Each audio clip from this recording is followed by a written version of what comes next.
Marcos daw tatakbo. Sabi ko na, alam mo, wala nang boboto na Marcos. Ever. Never. Sa history ng Pilipinas, maging ano na ako, fortune teller na ako ngayon, nakikita ko na ang future. Sabi ko sa kanya, walang boboto sa mga Marcos na for president. Kasi unang-una, sino ba ang kakampi niya? Yes. Ang mga dilawan. Ang mga dilawan, pagdating sa election, pagdating sa selection, pipiliin nila dilaw. Hindi yan pipili ng Marcos. Sabi ko, sino pang kasama niya ngayon, kaalyado niya ngayon, Makabayan. Sabi ko, kung ang Makabayan pipili, para nila lang give up yung kanilang money-making filosofiya na ano sila, na gusto nilang pabagsakin yung administrasyon at gusto nila sila yung i-install na gobyerno. Sino boboto? Wala na boboto sa kanya na ano, na mga yung ako bumoto ako sa kanya noong 2022. Nabudol tayo lahat. Nagmahay. Natagam. Nakakaawa na ang tagam. Sino pa bumoto sa Marcos? Sa susunod, wala na silang kasama. Noong lumapit sila, alam nila na hindi nila kakayanin kung wala ang mga mga supporters ni Lenny Robredo at the time noong 2020. So, ano ba yun? So yun. So sabi ko sa kanya, sino nang boboto sa Marcos? Sabi niya, pag ikaw tumakbo, sabi niya, sabi niya. Pag 2028 election, so sabi niya, kung gusto mong tumakbo ka, isa ako sa, hindi isa ako. Sabi niya, ako ang pinakaunang mag-contribute at tumulong sa iyo. Sabi niya, sana lang ay nasa labas na ako sa kampanya, kasi gusto ko mangampanya. Pero sabi niya, pag sinabi mo sa akin na tatakbo ka, sabi niya, ako yung unang suot. BP, ano masasabi nyo? Ano masasabi nyo sa sabi ni Marcos na yung tubig baha, tipunin para magamit pa natin sa tagtuyot? Oh. Anong comment nyo doon? Parang Ipunin po natin lahat, tapos i-deliver po natin sa Malacanang. Umiinom na siya ng tubig baha. Pinakita niya yun. Kaya susuyok mo. Ganun na po ang gagawin natin. Ipunin natin lahat, i-deliver natin sa Malacanang para meron silang mainom. Ma'am, na kayo na hinumduman nga tabang ni Pastor Kibuloy sa tanang sa eleksyon kay BBM. O importante ba ang kanang utang na loob sa mga Pilipino? Sa mga Pilipino, yes, utang na loob, delikadesa, malaki sa amin yan, delikadesa, utang na loob, bayanihan, yan yung mga portraits ng mga Pilipino. Kasama na ang pagiging hospitable. Yes.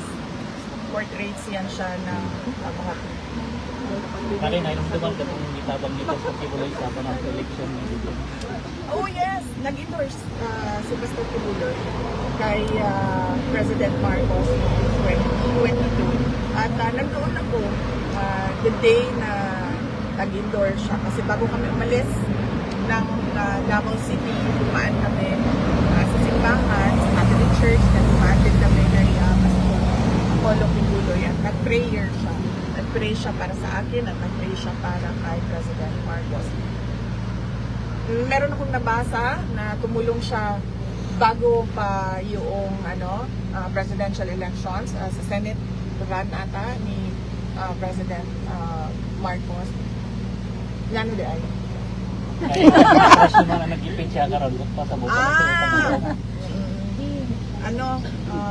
Ano sila? Mangga nga. Ni Alias Rene, kasama po sa kanyang testimony before, yung na kayo daw kung dalawa ni Pangulong Duterte ay inaabutan ng baril sa Glory Mountain sa Davao.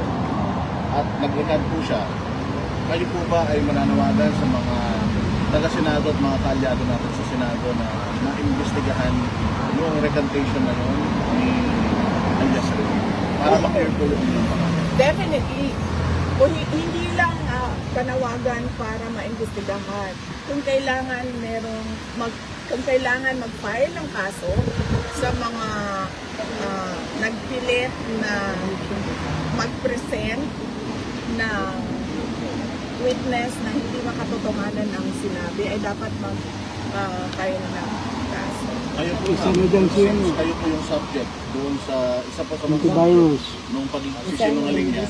Gusto Antivirus. nyo rin po bang mag-file ng reklamo doon sa Alias Rene? No, ang dami. Sa totoo lang, kung gusto ko lang mag-file, ang dami ko nang na-filean ng kaso dahil ang dami ko ng causes of action sa totoo lang under Philippine laws. Libel, cyber libel, harassment, threats, dami na. Pero wala akong pinafailan ng kaso. Bakit? Kasi paniwala ko, pag ikaw ay nakaupo dyan bilang Vice President, ay kahit sino pa yan, mangyayari talaga yan sa iyo dahil mainit, matindi, madumi ang politika sa Pilipinas eh. So, mangyayari at mangyayari yan sa iyo. So, kung every time merong cause of action, tulad yan, kunwari, merong cause of action dyan, mag-file ako ng kaso, maubos ang oras ko. Yes, 1,000 kaso. 1,000 kaso ang complainant ako. At dahil lang yon sa aking katayuan bilang Vice President. Tapos susunod pa, Presidente, anak ako. Tapos,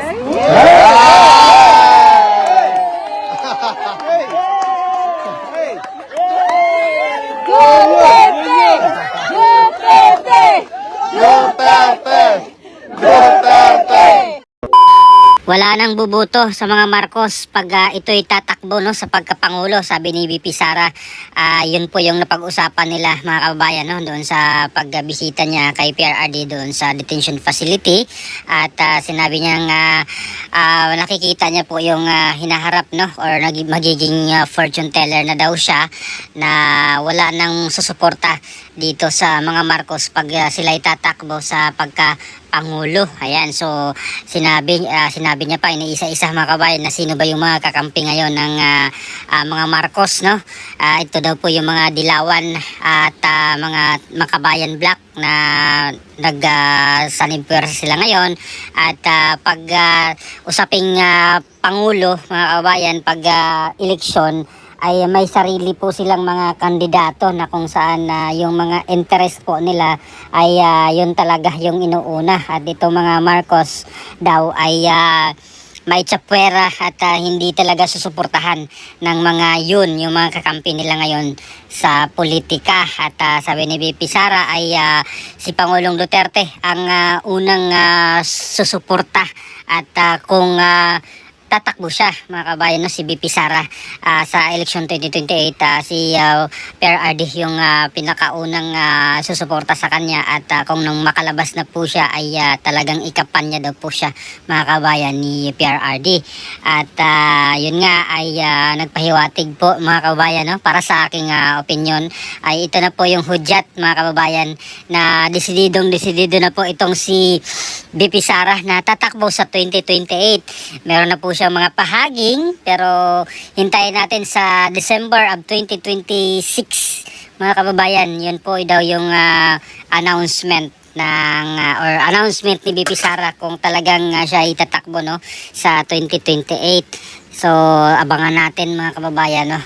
Dahil marami na po ang maraming supporters sa mga Duterte ang nag-abang no Actually, yung ibang grupo talaga ay pinupush talaga siya na tatakbo mga kababayan sa 2028 presidential election. At yung mga service nga mga kababayan, yung trust ratings at approval ratings ni VP Sara ay consistent na siya po yung pinakamataas mga kababayan, no, sa lahat ng mga opisyalis ng gobyerno natin ngayon. Samantalang itong matunog na tatakbong presidente sa 2028 si Speaker Romualdez ay nasa baba pa rin mga kababayan, no, yung kanyang approval at trust ratings mga kabayan dito po sa mga lumalabas na surveys, maging sa Pulse Asia, maging sa SWS.